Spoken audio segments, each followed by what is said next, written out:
नावाज लिखছেন कि कित मुरली कित चंद्रिका कित गोपियां बहुसा কোথায় ওনার মুরলি কোথায় ওনার চরণ পাদুকা কোথায় ওনার উত্তরীয় কোথায় রানী সুদামা সুদামা সুদামা নাম উচ্চারণ করে তিনি আর সুদামার কাছে খালি পায়ে পৌঁছেছেন আর সুদামাকে যেই আলিঙ্গনবদ্ধ করেছেন আর সারা সৃষ্টি জয়ধ্বনি দিয়েছে বলো দ্বারকাধীশ ভগবান কি ভগবান সুদামাকে হাতে ধরেছেন আর হাতে ধরে তিনি মহলে নিয়ে এসেছেন মহলে এনে নিজের সিংহাসনের উপরে বসিয়েছেন সুদামা চাইছেন না তাও গোবিন্দ জোর করে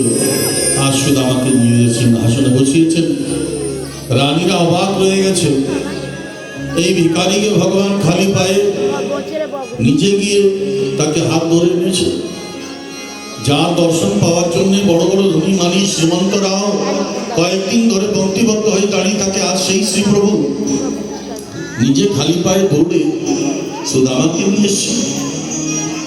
গোবিন্দ বলছেন যাও সবাই জল নিয়ে আসো সুদামার শ্রীচরণকে অভিষিক্ত করা হবে তারপরে মহলে সে জলটাকে ছিঁড়ে দেওয়া হবে পবিত্র করণ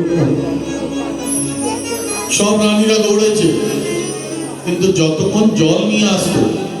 ততক্ষণ পর্যন্ত আর সুদামার শ্রীচরণকে গোবিন্দ নিজের নেত্রের জলে অভিষিক্ত করে দিয়েছেন নিজের চক্ষু জলে অভিষিক্ত করে দিয়েছেন আবার নরোত্তম দাস বলছেন कि ऐसे भी हाल में बन सो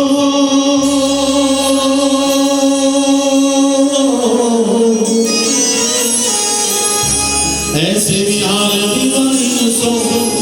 पग तक चाल लगे पूरी जोई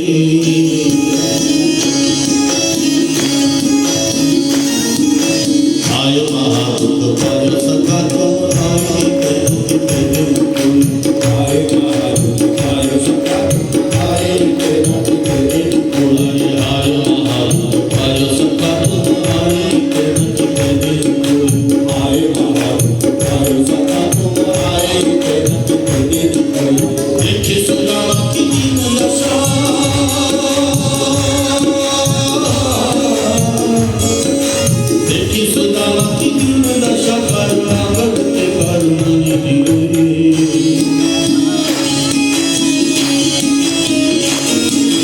पानी पर वो हक चुभने